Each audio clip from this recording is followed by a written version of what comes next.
Hello दोस्तों, मैं सुबेद कुमार पटेल आप सभी का आपके अपने YouTube चैनल एसकेपी क्लासेस में स्वागत करता हूं। आज हम एसिड बेस सॉल्ट की श्रृंखला में आगे बढ़ते हैं। पिछली वीडियो में हमने पीएच स्केल, उसके अलग अलग पैरामीटर पे वैल्यू ये सब देखी थी। आज उसी में हम आगे बढ़ते हैं और हम पढ़ते हैं आज यूनिवर्सल इंडिकेटर।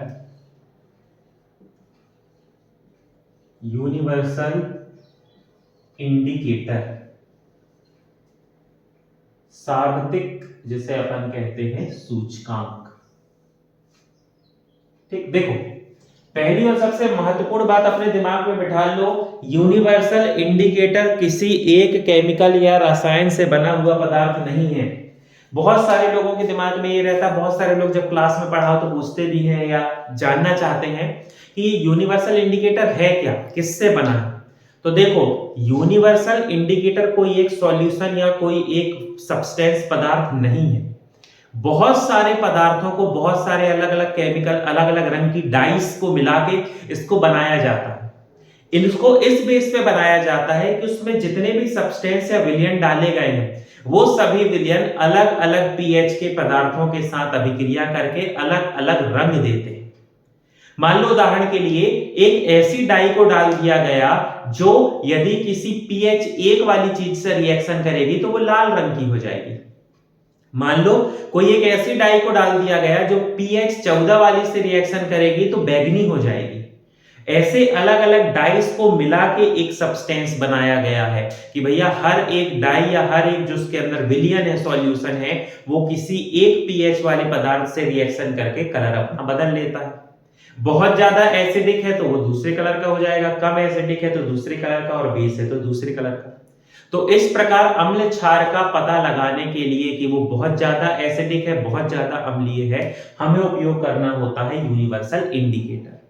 अब अपन जितने पदार्थ, जैसे आप कह सकते हो कि दही, आपने दही को खाया और कहा कि भैया दही खट्टा है, मतलब इसमें लैक्टिक एसिड है। आपने मिल्क ऑफ मैग्नीशिया को पिया या आपने बेकिंग सोडा खाया, बेकिंग पाउडर खाया, तो आपने उसका स्वाद लिया और कह दिया कि ये तो बेस है, क्षार है, इसका स्वाद कसैला है, छूने पे चिकना है, साबुन जैसा है, तो ये कसैला है, तो ये क्या हो जाएगा, क्षार। लेकिन हर चीज को आप खा तो नहीं सकते ना। अब आपको कॉन्सेंट्रेटेड कुछ दे दिया जाए और कहा जाए बताओ ये एसिड है कि बेस, उसको पी के थोड़ी देखोगे या जीभ में थोड़ी लगाओगे। तो उसके लिए कुछ ना कुछ ऐसा तो चाहिए ना जो उसको भी पहचानने में मदद करे। तो उसके लिए उपयोग होता है यूनिवर्सल इंडिकेटर। तो यूनिवर्सल इंडिकेटर क्या है? तो यूनिवर्सल इंडिकेटर जो है मिक्सचर ऑफ वेरियस डाइस और सॉल्यूशन। बहुत सारी डाई या विलयन का मिश्रण है जो क्या करता है, जो एसिड और बेस का पता लगाने में मदद करता है। Which helps to identify acid और बेस। यूनिवर्सल इंडिकेटर कैसे काम करता है? तो यूनिवर्सल इंडिकेटर जो है ये काम करता है, it's work on the principal on the basis of colour, on the basis of colour. रंग के आधार पर ये काम करता है कि भैया यदि हमने यूनिवर्सल इंडिकेटर को डाला और उसका रंग या कलर ये हो गया तो वो अम्ल है, यदि कलर ये हो गया तो बेस है या क्षार है। तो आपसे पेपर में पूछा जाएगा यूनिवर्सल इंडिकेटर के काम करने का आधार क्या है, तो यूनिवर्सल इंडिकेटर हमेशा रंग, कलर या रंग के आधार पर कार्य करता है। एक अलग अलग रंग होते हैं, उस कलर से हम उसका पीएच पहचानते हैं। यूनिवर्सल इंडिकेटर की बोतल आप देखोगे अपनी प्रयोगशाला में, लैब में देखना या गूगल पे डाल के देख लेना, तो आप देखोगे कि उसके जो यूनिवर्सल इंडिकेटर रहते हैं ना, उसका जो पैकेट रैपर लगा होता है उसके ऊपर कागज का, उसके अंदर पूरे कलर बने होते हैं और कलर की अपनी अपनी पीएच वैल्यू लिखी होती है। तो उसी पीएच वैल्यू को कलर के बेस पे अपन भी समझते हैं। ठीक, कैसे कि यदि कलर अपन देखते हैं, यदि कौन सा कलर आएगा तो उसका पीएच कितना होगा। ठीक, बहुत सारे सबको याद करने की जरूरत नहीं है, जो ज्यादातर आते हैं, जो ज्यादा पूछे जाते हैं वो याद रखना पड़ता। ठीक, यदि मान लो आपने यूनिवर्सल इंडिकेटर डाला और आपको डार्क रेड कलर देखने को मिला, तो समझ जाना कि इसका pH 1 बहुत ज्यादा एसिडिक है, pH 1। मान लो आपने सॉल्यूशन डाला और नॉर्मल आपको रेड कलर देखने को मिला, तो समझ जाना कि इसका pH लगभग कितना है, 2।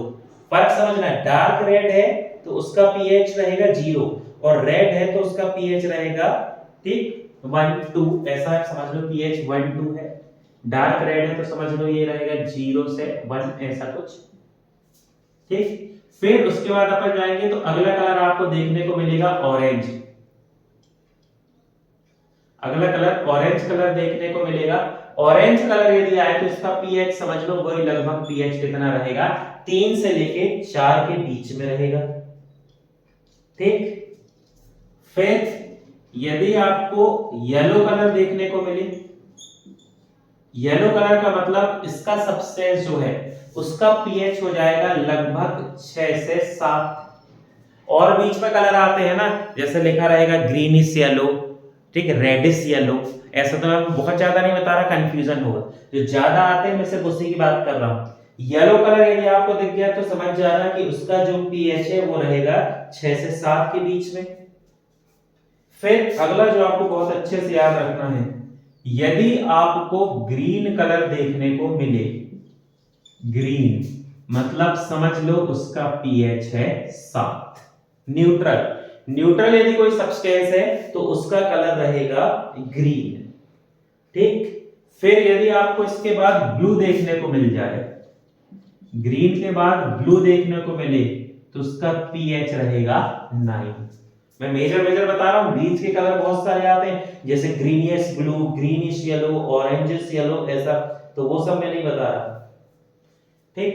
फिर यदि आपको नेवी ब्लू देखने को मिल जाए, नेवी ब्लू, तो pH इसका होगा 10। मैं ऐसे कलर बता रहा हूं जो लड़के भी पहचान पाए, नहीं तो इनके बीच में तो और जो कलर है तो लड़के घबरा ही जाएंगे कि क्या चल रहा है, ये कौन सा कलर है, तो ना वो पहचान पाएंगे ना जान पाएंगे। तो अपन ऐसा टारगेट कर रहे हैं जिसको आप आसानी से पहचान जाओ, है ना। डार्क रेड जान जाओगे, रेड जान जाओगे, ऑरेंज जान जाओगे, येलो जान जाओगे, ग्रीन ब्लू नेवी ब्लू, ठीक। फिर आगे बढ़ते हैं, यदि पर्पल कलर है, पर्पल कलर है तो pH उसका होता है 11। पर्पल कलर देखने को मिल गया तो pH उसका होगा 11।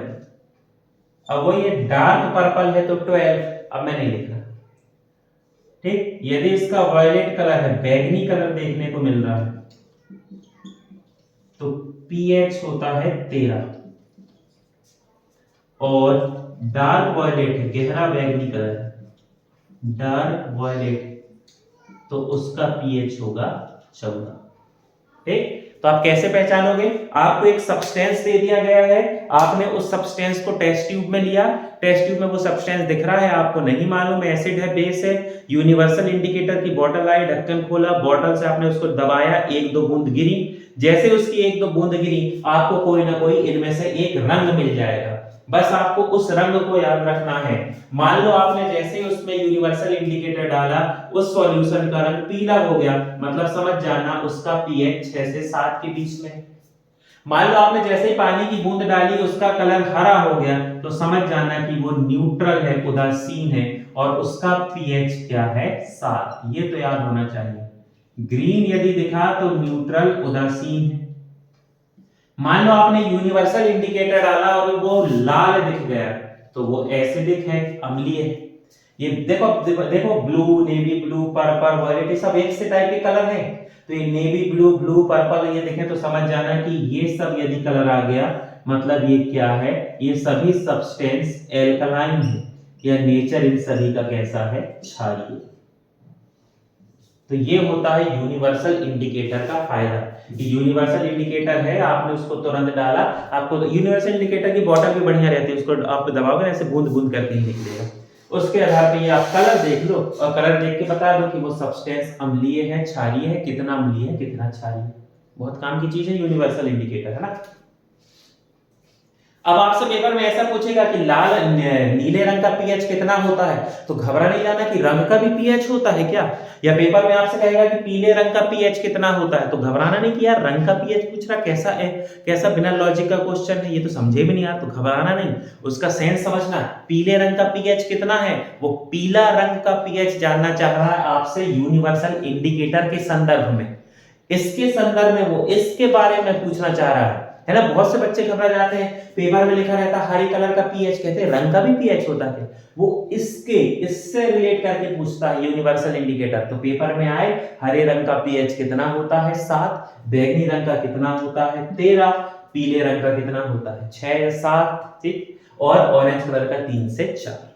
ये याद होना चाहिए, बिल्कुल घबराना नहीं कि कलर का पीएच पूछ लिया, ये यूनिवर्सल इंडिकेटर से इंडिकेट करके पूछता है। आते हैं इससे क्वेश्चन है ना, आप खैर हालांकि जो मॉक टेस्ट लगा रहे हैं क्वेश्चन पेपर, उनको बताने की जरूरत नहीं है, वो जानते हैं, उनको ऐसे क्वेश्चन देखने को जरूर मिलते हैं, ऐसे क्वेश्चन आते ही,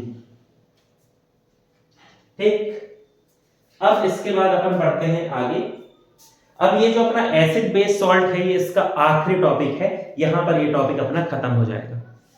हम अपन देखेंगे यहां पर importance of pH, importance of pH in daily life, ठीक। पीएच का हमारे दैनिक जीवन में कैसा महत्व, हमारा या पर्यावरण में किसी का भी क्या इंपैक्ट पड़ता है, उसको अपन पढ़ने की कोशिश करते हैं, ठीक। सबसे पहले तो अपन स्टार्ट कर देते हैं खुद से। अपन यदि अपने खुद की बात करें मनुष्य की, तो कैसे अपन को प्रभावित करेगा, याद करो हमारे स्टमक या आमाशय में HCl हाइड्रोक्लोरिक, जो पाचन तंत्र या डाइजेस्टिव सिस्टम को अच्छे से पढ़े हैं वो समझ सकते हैं, फिर भी यहां मैं थोड़ा सा रिलेट कर दे रहा हूं। ये जो HCl होता है अपने स्टमक या आमाशय में, इसके बहुत सारे काम हैं, जैसे ये क्या करता है, भोजन के साथ जो बैक्टीरिया अंदर गए हैं उन बैक्टीरिया को नष्ट करता है, ठीक। फिर पेप्सिन एक एंजाइम होता है, स्टमक के गैस्ट्रिक जूस में होता है, इस पेप्सिन एंजाइम को एक्टिव करता है, तो फिर पेप्सिन जो है आगे प्रोटीन का पाचन करके पेप्टोन बनाता है, ठीक। वो सब डाइजेस्टिव सिस्टम की कहानी। ये क्या करता है, भोजन को तोड़ता है, भोजन को तोड़ना, ताकि उस पर एंजाइम काम कर सके। कभी ऐसा होता है ना कि जैसे अपन च्युइंगम खा रहे हैं तो च्युइंगम अंदर चले गए, कभी नॉनवेज खा रहे हैं तो छोटी मोटी उसकी हड्डी अंदर चले गई, या अपन कुछ फल खा रहे हैं तो उसके जो बीज है वो अंदर चले गए, तो वो सब नष्ट हो जाते हैं। उन सभी को नष्ट करने का काम भी कौन करता है, HCl। तो आप समझ सकते हैं कितना जरूरी है हमारे शरीर के लिए, इसलिए डेली लाइफ में पढ़ना है इंपॉर्टेंस। ये हमारे स्टमक या आमाशय में ऑक्जेंटिक नाम की कोशिकाएं होती हैं, उससे निकलता है HCl, जिसका pH होता है 1.5, बहुत ज्यादा एसिडिक होता है। इसी से आप कैसे याद करोगे, जब ये HCl जरूरत से ज्यादा निकल जाए, तो HCl जब स्टमक में HCl की मात्रा बहुत अधिक हो जाए, बहुत अधिक हो जाए, तो उससे जो होता है उसको आप सभी जानते हो, इससे क्या हो जाती है, एसिडिटी, अम्लीयता, जिसको घर की भाषा में अपन कहते हैं गैस बनने लगी, एसिडिटी हो गई, एसिडिटी, ठीक। अब समझना, बहुत सारे कारण हैं।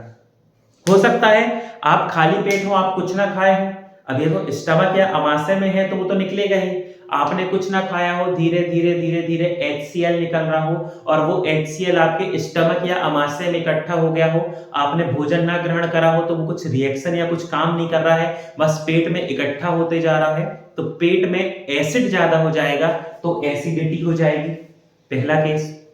दूसरा, आपने बहुत ज्यादा खा लिया, ओवर ईटिंग कर ली, है ना, जरूरत से ज्यादा खा लिया, अब जब आपने ज्यादा खाया है तो उसको ये सब काम भी तो करवाना है अपन को उस भोजन में, तो उस खाने को ज्यादा से ज्यादा पचाने के लिए, ज्यादा से ज्यादा काम को आसान करने के लिए HCl को ज्यादा निकलना पड़ता है।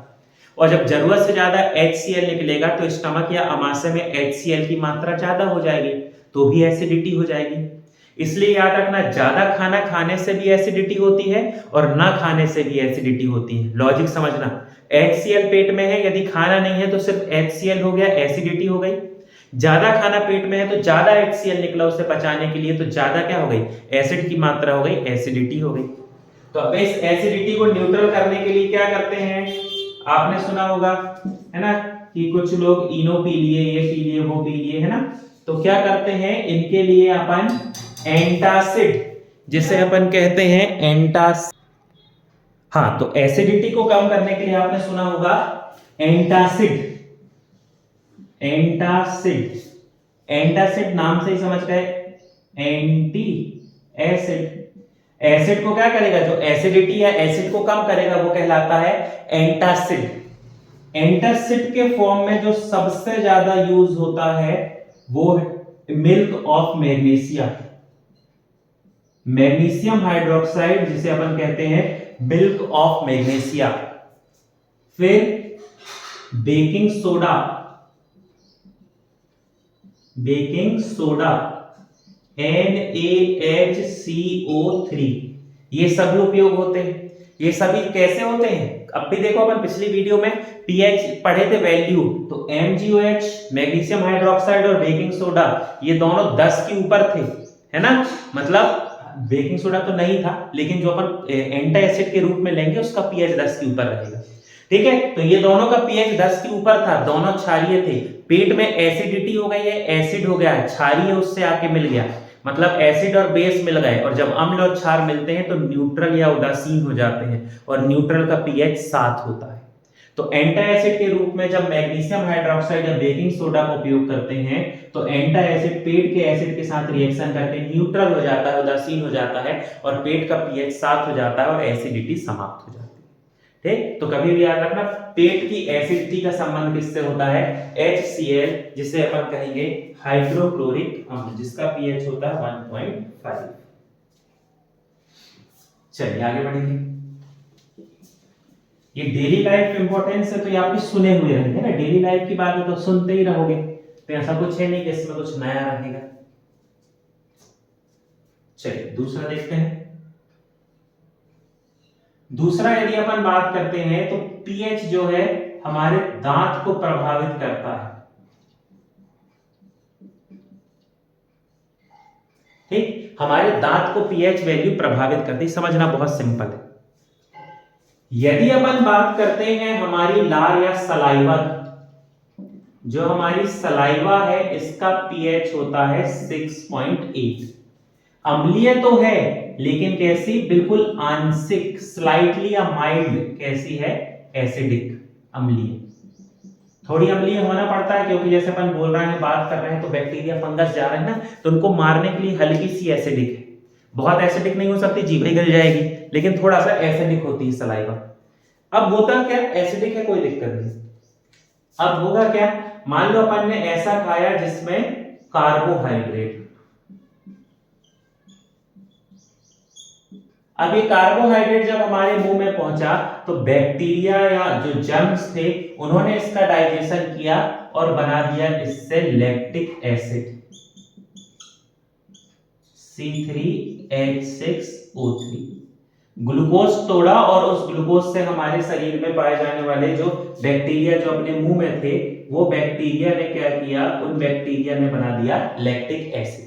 एसिड मतलब इसका pH क्या होगा, कम होगा, एसिड मतलब pH कम होगा। तो जैसे ही लैक्टिक एसिड बनेगा, हमारे मुंह का pH, माउथ का pH 5.5 से कम होगा, कम होता जाएगा धीरे धीरे, पर थोड़ी बहुत कम होने में दिक्कत नहीं है। दिक्कत कब चालू होगी, जब हमारे मुंह का pH 5.5 से कम हो जाए। यदि मुंह का pH 5.5 से कम हो गया, मतलब मुंह जो है वो बहुत ज्यादा एसिडिक या अम्लीय हो गया। हमारे दांतों को सुरक्षा प्रदान करने के लिए दांतों के ऊपर एक परत पाई जाती है जिसे अपन कहते हैं इनेमल। याद है, पढ़े थे? शरीर का सबसे मजबूत हिस्सा इनेमल होता है, दांतों के ऊपर पाया जाता है, जिसका काम होता है दांतों को सुरक्षा प्रदान करना। अब जब हमारे मुंह में बहुत ज्यादा एसिडिक अंदर का माहौल हो गया, पीएच 5.5 से भी कम हो गया, तो ज्यादा एसिडिक होने की वजह से ये जो एनेमल की परत है, जो एनेमल हमारे दांतों में धीरे धीरे उसका क्षरण होने लगता है, कोरोसन होने लगता है, क्षरण होने लगता है, और दांतों में जो एनेमल की परत है वो हट जाती है। और दांतों की सुरक्षा प्रदान करने के लिए ही एनेमल की परत है। अब जब वो एनेमल की परत हट जाती है तो होता क्या है कि धीरे धीरे दांतों का भी क्षरण होने लगता है, दांतों का कोरोसन होने लगेगा, क्षरण होने लगेगा, दांत पतले हो जाएंगे, और पतले दांतों में ये जो बैक्टीरिया है, प्रोटोजुआ है, ये सभी अपनी एक्टिविटी करेंगे और दांत को सड़ा देंगे, दांत में कैविटी कर देंगे, गड्ढा कर देंगे, दांत काले हो जाएंगे, घर की भाषा में अपन कहें तो दांत सड़ जाएंगे।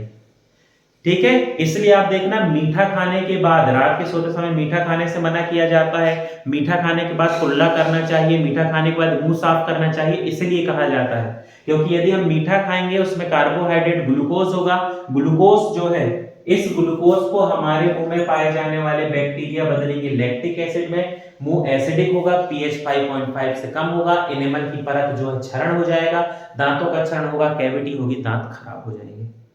अब पेपर में आपसे क्वेश्चन, जो एनसीईआरटी की लाइन है वो मैं बताता हूं, यदि मुंह का पीएच 5.5 से कम हो जाए तो दांत सड़ने लगते हैं। पेपर में आपसे कहेगा मुंह का पीएच कितने से कम होने पे दांत खराब होने लगते हैं, तो याद रखना 5.5 से कम होने पर, 5.5 से कम, ये टिक करना, भले ऑप्शन में 1.3 रहे, 1.3 भी 5.5 से कम होता है, लेकिन उन सब में नहीं फंसना, आपको ऑप्शन टिक करना है जब मुंह का पीएच 5.5 से कम हो जाए। ठीक, अब इसका भी उपचार है, तो उपचार तो यही है भैया कि दांतों को साफ रखो, किसका उपयोग करो? टूथपेस्ट का। टूथपेस्ट जो होते हैं इसमें क्या मिलाया जाता है? Baking soda. अभी अपन पीएच पढ़े थे, 8 करीब है इसका पीएच, तो टूथपेस्ट में बेकिंग सोडा मिलाया जाता है ताकि ये क्षारीय रहे। ये जब क्षारीय होगा तो हमारे मुंह के अंदर जो लैक्टिक एसिड है, जिसकी वजह से एसिडिक एनवायरनमेंट हुआ है मुंह के अंदर का, वो एसिड इस बेकिंग सोडा से मिलेगा। बेकिंग सोडा बेस होता है, क्षार है, जब अम्ल और क्षार आपस में मिलेंगे तो न्यूट्रल उदासीन हो जाएगा और दांत के अंदर कोई भी दिक्कत नहीं आएगी। इसलिए टूथपेस्ट करते हैं, कुछ लोग सोने से पहले भी करते हैं, 2 बार करते हैं ना, तो टूथपेस्ट करने से क्या होगा? टूथपेस्ट बेसिक होता है, क्षार होता है, तो मुंह की अम्लीयता को कम कर देगा, तो ये कोई समस्या नहीं होगी, दांतों का क्षरण नहीं होगा, कोरोसन नहीं होगा और दांत सुरक्षित रहेंगे। ठीक, चलिए आगे बढ़ते हैं। डेली लाइफ एग्जांपल है इसलिए समझने में दिक्कत नहीं जाएगी, है ना, और आदमी आप अपने आप से रिलेट भी कर पाओगे। ठीक, चलिए आगे बढ़ते हैं। अगला डेली लाइफ में यदि अपन एग्जांपल देखते हैं तो तीसरा है pH value for plants and animals. पेड़ पौधों के लिए और जंतुओं के लिए पीएच की वैल्यू बहुत मायने रखती है, उसको अपन समझते हैं। ठीक, पहले प्लांट्स देखो, यदि पेड़ पौधों की वृद्धि अच्छा करना है कि प्लांट अच्छी ग्रोथ करे, फल लगे, फूल लगे, सब अच्छा रहे, तो क्या कहेंगे अपन इसको? मृदा उपजाऊ।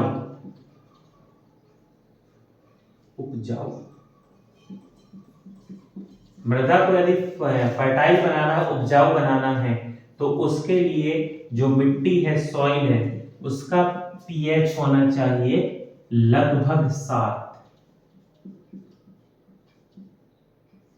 ठीक, ऐसी मृदा जिसका इंग्लिश मीडियम में याद रखेंगे क्लोजर टू 7, 7 के क्या होना चाहिए? पास होना चाहिए। अपन लगभग 7 की जगह लिख देते हैं 7 के पास। इसका पीएच मिट्टी का होना चाहिए 7 के पास। 7 के आसपास यदि मिट्टी का पीएच है तो वो जो मिट्टी है वो बहुत ज्यादा फर्टाइल होती है, बहुत ज्यादा क्या रहेगी, उपजाऊ।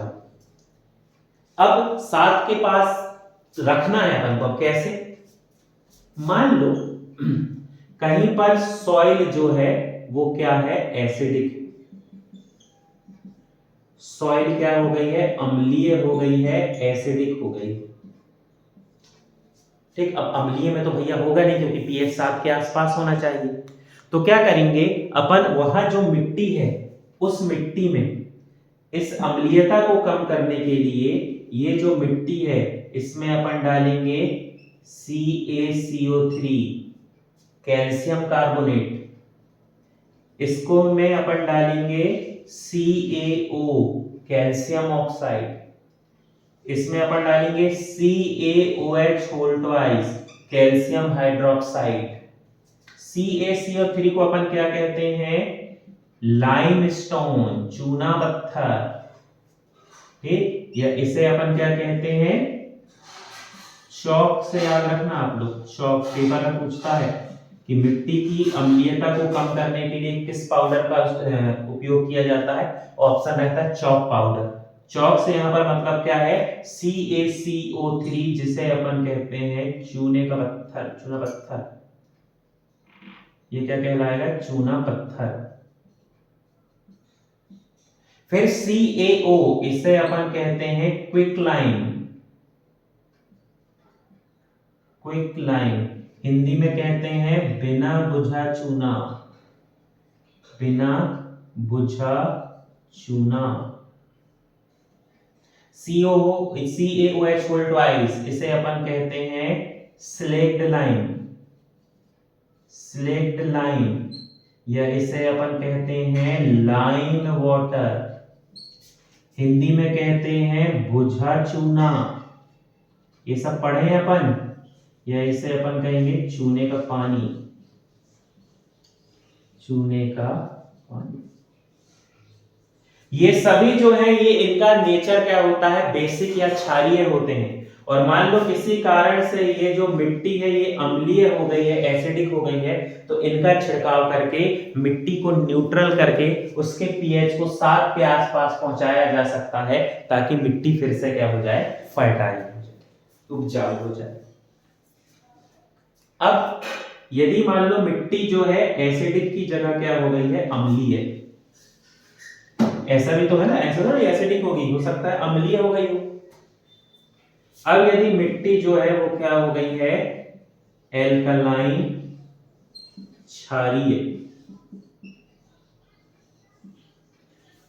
इसके उपचार के लिए, मिट्टी के क्षारीय होने पर इसका उपचार करने के लिए यहां पर डाली जाती है जैविक खाद, जैव खाद, जिसे अपन मैन्योर कहते हैं, या यहां पर उपयोग की जाती है कंपोस्ट खाद। ठीक, यहां पर अपन उपयोग करते हैं कंपोस्ट खाद। जैविक खाद, जैव खाद और कंपोस्ट खाद जो है एसिड, हालांकि इनका नेचर निर्धारित नहीं है। अब ये किससे बनी उस पर निर्भर करेगा, जिस जीव की ये खाद है उसका वेस्ट मटेरियल कैसा, उस जीव ने क्या खाया है, ये वो सब पे निर्भर करेगा। लेकिन फिर भी आपसे पेपर में पूछा जाए कि मिट्टी की क्षारीयता को कम करने के लिए किसका उपयोग किया जाता है, तो मिट्टी की क्षारीयता को कम करने के लिए मिट्टी में मैन्योर, जैव खाद और साथ ही साथ कंपोस्ट खाद का उपयोग किया जाता है। ठीक, आप ऐसा याद रख लेना तो आपको कोई दिक्कत नहीं होगी। ये कहानी हो गई प्लांट की। अब एनिमल भी देख लेते हैं कि भैया जो जंतु होते हैं इसको पीएच कैसे प्रभावित करता है।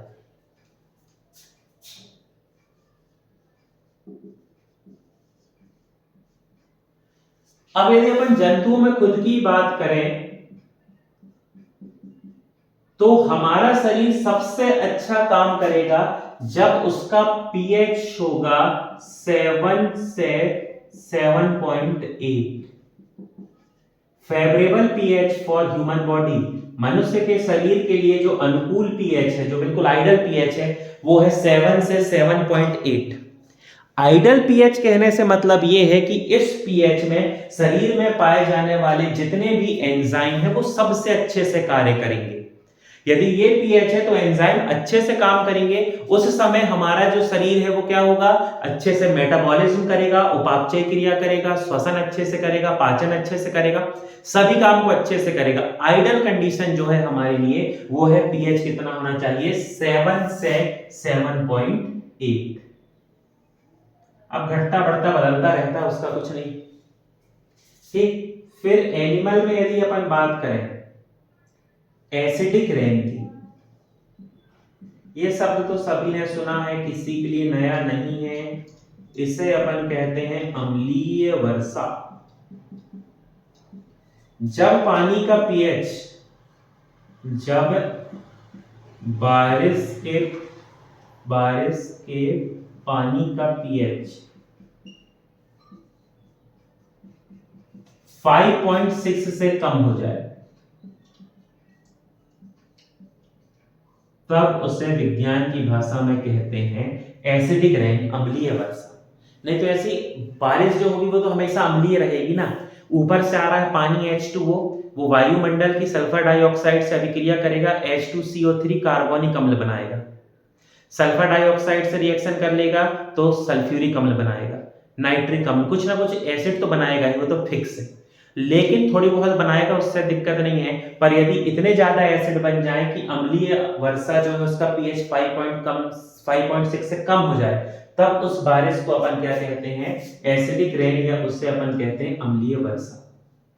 अब ये 5.6 पीएच वाला पानी आके गिरा कहां पर, ये बारिश का पानी आ गया नदी, तालाब, झील, इन सब में आके ये पानी गिरा। जैसे ये पानी इनमें गिरा तो नदी, तालाब, झील, इनका पीएच भी कम हो गया। जब इनका पीएच कम हो गया तो उसमें पाए जाने वाले जो जंतु हैं, मछली हैं या जो और भी जानवर हैं, वो भी धीरे धीरे क्या होगा, उनके शरीर, वो जो इतना कम पीएच में वो सर्वाइव तो कर नहीं पाएंगे, तो क्या होगा, धीरे धीरे उनकी जो है उस कम पीएच में रहने की वजह से मृत्यु हो जाएगी, एसिडिक हो जाएंगी वो सभी, तो मृत्यु हो जाएगी। इसलिए देखना कई बार पानी में, नदी, तालाब, झील के ऊपर मछली तैरती हुई दिखती, मरी हुई मछलियां पड़ी रहती हैं, उनकी लाश। तो यही कारण होता है, बहुत ज्यादा अम्लीय वर्षा होगी तो वो सर्वाइव नहीं कर पाएंगे और वो क्या होंगे, मर जाएंगे। इसका भी उपचार सफल तो नहीं है, पर अब क्या करोगे, निकालना पड़ता है रास्ता। उपचार तो ये है कि वाहन का उपयोग करें, धुआं कम हो, अम्लीय वर्षा ना हो, पर वो पॉसिबल नहीं। तो क्या करते हैं, ये जो नदी, तालाब होती है, झील, इनमें बेकिंग सोडा,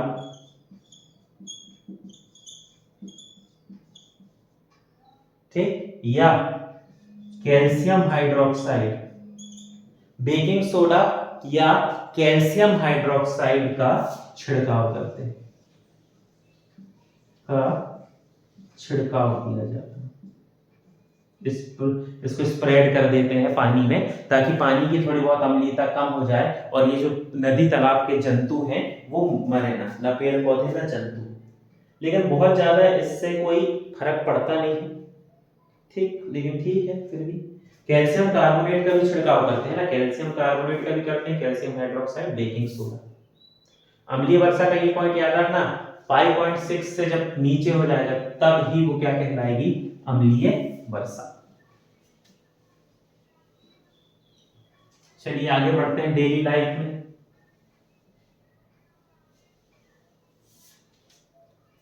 ठीक, अगला जो चौथा उपयोग है, कुछ एनिमल्स और प्लांट्स एसिड और बेस का उपयोग करते हैं सेल्फ डिफेंस, ठीक, आत्म सुरक्षा। ठीक, सेल्फ डिफेंस के लिए वो क्या करते हैं, उपयोग करते हैं एसिड या बेस का। ऐसे बोलने में कठिन लग रहा होगा ना, पर सुनोगे तो बहुत आसानी से जान जाओगे।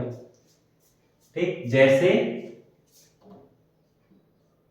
जब चींटी काटती है,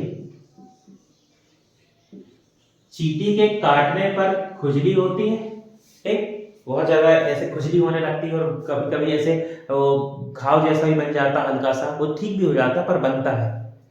तो जब चींटी काटती है तो वो क्या करती है, अपने अंदर फॉर्मिक एसिड या जिसे अपन कहते हैं मिथेनोइक एसिड HCOOH, ये छोड़ देती है। इस वजह से वो खुजली होने लगती है। तो खुद को बचाने के लिए वो किसका उपयोग कर रही है, एसिड बेस का। फिर आपने देखा होगा मधुमक्खी, मधुमक्खी या जिसे अपन कहते हैं बी,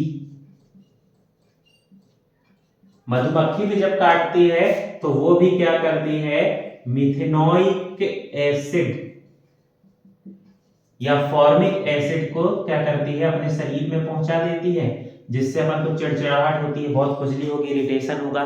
ठीक है। अब क्या होता है, अब हाले का इतना पढ़ चुके हैं आप, लॉजिक लगा लोगे, लेकिन फिर भी मान लो ऐसा हो जाए कि चींटी काट दे, मधुमक्खी काट दे, तो वहां पर तत्काल आराम के लिए, मैं उपचार नहीं बता रहा हूं, जो एनसीईआरटी किताब में लिखा है वो सिर्फ तत्काल टेम्परेरी ट्रीटमेंट बता रहा। तो ये फॉर्मिक एसिड और मिथेनोइक एसिड है।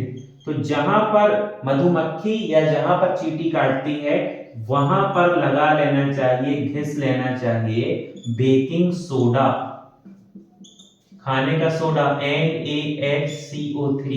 खाने का सोडा तो घर में रहता ही है। तो मान लो मधुमक्खी, चींटी की तो दिक्कत नहीं है, आदमी चींटी का सह लेता है। मान लो मधुमक्खी काट दे, डॉक्टर के पास अपन को जाना है, उसके पहले घर में जो बेकिंग सोडा है उसको थोड़ा सा लगा लो। क्यों? क्योंकि बेकिंग सोडा जो है ये क्या है, बेस है या क्षार है। और मधुमक्खी और चींटी ने काटा है तो उसने उस घाव से हमारे शरीर में अम्ल पहुंचा दिया है, एसिड, फॉर्मिक एसिड। तो जब हम क्षार को लगाएंगे तो क्षार बेस और जो अंदर एसिड है अम्ल, वो दोनों रिएक्शन करेंगे और न्यूट्रल उदासीन हो जाएंगे, और जो थोड़ी जो खुजली जलन है वो थोड़ी कम हो जाएगी। उपचार ट्रीटमेंट नहीं, डॉक्टर के पास जाना ही पड़ेगा मधुमक्खी ज्यादा काट दें तो। लेकिन एक है कि भैया एसिड है तो उसको न्यूट्रल करने के लिए किसका उपयोग किया जा सकता है, बेस का, या उसके लिए अपन उपयोग कर सकते हैं क्षार का। ठीक, लेकिन याद रखना बेस का उपयोग, क्षार का उपयोग सिर्फ मधुमक्खी और चींटी में करना है। एक यहां ट्विस्ट है, चलिए आगे बढ़ेंगे। एक ट्विस्ट है यहां, आप हर जगह फॉर्मिक एसिड याद नहीं रख लेना। आपने देखा होगा ततैया, सुना है, वास्प कहते हैं जिसको इंग्लिश में, मूवी आई थी Ant Man and Wasp, Hindi में ततैया, जो पीले कलर की रहती है। मधुमक्खी तो वो होती है जो बड़े बड़े छत्ते लगाती हैं ऊंचाई पे, पहाड़ों पे, गांव में पानी की टंकी में, बड़ी बिल्डिंग रहेगी उसके ऊपर, बड़ी बड़ी बिल्डिंगों में जहां से शहद मिलता है, वो मधुमक्खी होती है। और अपने घर में जो घूमती रहती, पीली कलर की, जो मिट्टी के घर में रहती है, मिट्टी का घर बना के रहने लगती है कहीं पर भी जहां ज्यादा एक्टिविटी नहीं होती वहां, तो वो ततैया होती, वो मधुमक्खी नहीं है, वो पीले कलर की रहती है, वो क्या होती है, ततैया होती है। तो जब ये काटती है, तो ततैया जब काटती है तो ये हमारे शरीर में एल्कलाइन लिक्विड छोड़ती है, एल्कलाइन लिक्विड शरीर में पहुंचाती है।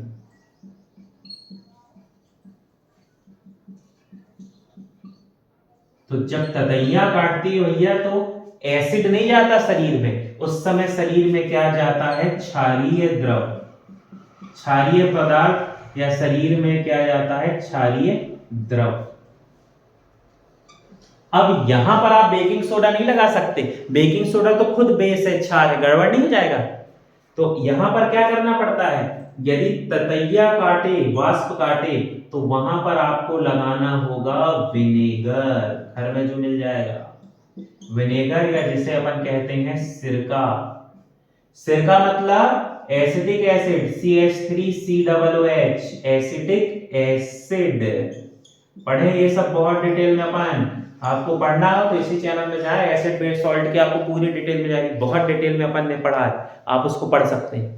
तो एसिटिक एसिड है, तो जब विनेगर लगाएंगे तो अपन एसिड लगा रहे हैं, और वाष्प ने काटा है तो शरीर में क्या पहुंच गया है, बेस या क्षार, तो अम्ल और क्षार मिलकर न्यूट्रल उदासीन हो जाएंगे और खुजली कम होगी। ठीक है। ततैया जो पीली वाली होती, देखना आप Ant Man and Wasp movie देखोगे तो जो वास्प थी, जो हीरोइन थी, वो क्या थी, पीले कलर की थी। ततैया भी कौन से कलर की रहती है, पीले। और मधुमक्खी वो जो छत्ता बनाती।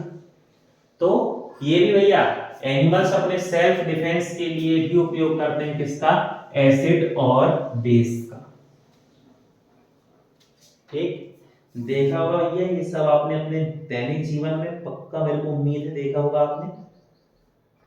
ठीक, अब यदि पेड़ की बात करें, अभी अपन एनिमल्स देखा जो सेल्फ डिफेंस करते हैं, प्लांट्स की बात करें तो प्लांट में एक प्लांट जो एनसीईआरटी में भी दिया है और ज्यादातर क्वेश्चन पेपर में आता है, ठीक, उस प्लांट को तो याद ही कर लो। इसे अपन कहते हैं निटल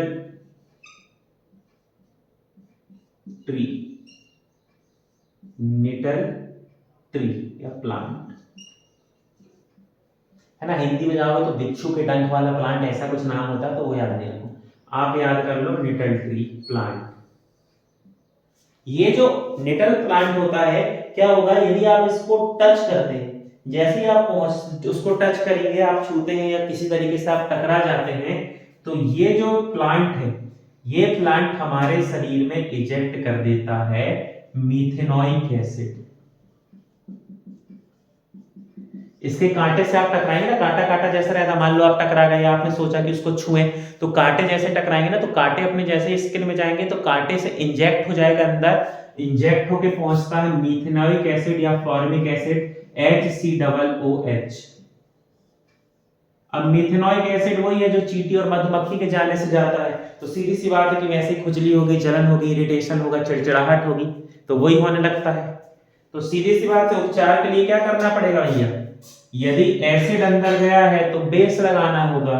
तो उपचार के लिए क्या करेंगे, यहां पर बेकिंग सोडा NaHCO3 को लगाया जाता है। पर सीधी सी बात है, अब यदि आप पहाड़ चढ़ने गए हो, घूमने गए हो, जंगल में गए हो, बेकिंग सोडा रखे हो तो ठीक है, पढ़े अपन जानते हैं, जानकारी होगी। आप पहाड़ जाने से पहले रिसर्च करते हो या कोई आप कंसल्ट लेते हो तो एक्सपर्ट रहेंगे तो बताएंगे कि बेकिंग सोडा रख के जाना, नमक वमक ये सब रख के जाना, जरूरत पड़ती है। तो आप बेकिंग सोडा लेके गए, मान लो ये प्लांट निटल प्लांट, जैसे निटल प्लांट आपको टकराया, आपने देखा कि भैया ऐसा हो गया है, ऐसी ऐसी कहानी है, तुरंत आपने वहां पर बेकिंग सोडा लगा दिया। लेकिन जरूरी नहीं कि आपके पास बेकिंग सोडा हो, है ना, तो प्राकृतिक ने उसका भी जुगाड़ करके रखा है, नेचर खुद उसकी व्यवस्था करके रखा, अपन को नहीं घबराना। ये जो नेटल प्लांट होता है ना, इस प्लांट के जस्ट नीचे, इसी के आसपास, उसी के नीचे एक प्लांट होता है जिसे कहते हैं डॉक प्लांट। ठीक, डॉक पौधा इसी के आसपास होता है, मिल जाएगा आपको। ये जो डॉक प्लांट है ना, इस प्लांट की पत्ती को तोड़कर और रगड़ लेना चाहिए जहां पर निटल प्लांट की अपन को क्या हुआ है, कांटे लगे।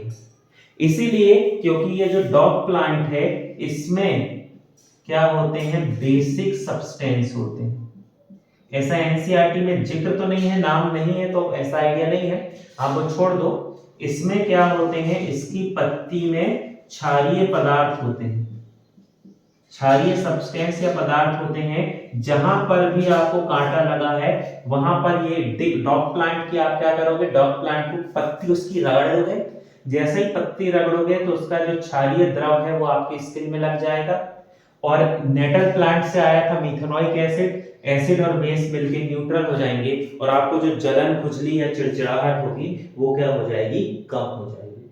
ऐसा कोई केमिकल का नाम नहीं है, लेकिन हाँ कुछ बेसिक लिक्विड होता है जो क्या करता है, बेसिक सब्सटेंस जो न्यूट्रल कर देता है। ठीक, तो ये बहुत अच्छे से याद रखना, एनसीईआरटी में है, आता भी है क्वेश्चन, और अच्छी चीज है, नॉलेज के लिए भी अच्छा है। निटल प्लांट होगा, निटल जो आपको कहना, निटल प्लांट जो है उसके कांटा जब स्किन में लगेंगे तो मेथनॉइक एसिड निकलेगा, जिसकी वजह से खुजली, जलन, चिड़चिड़ाहट होगी।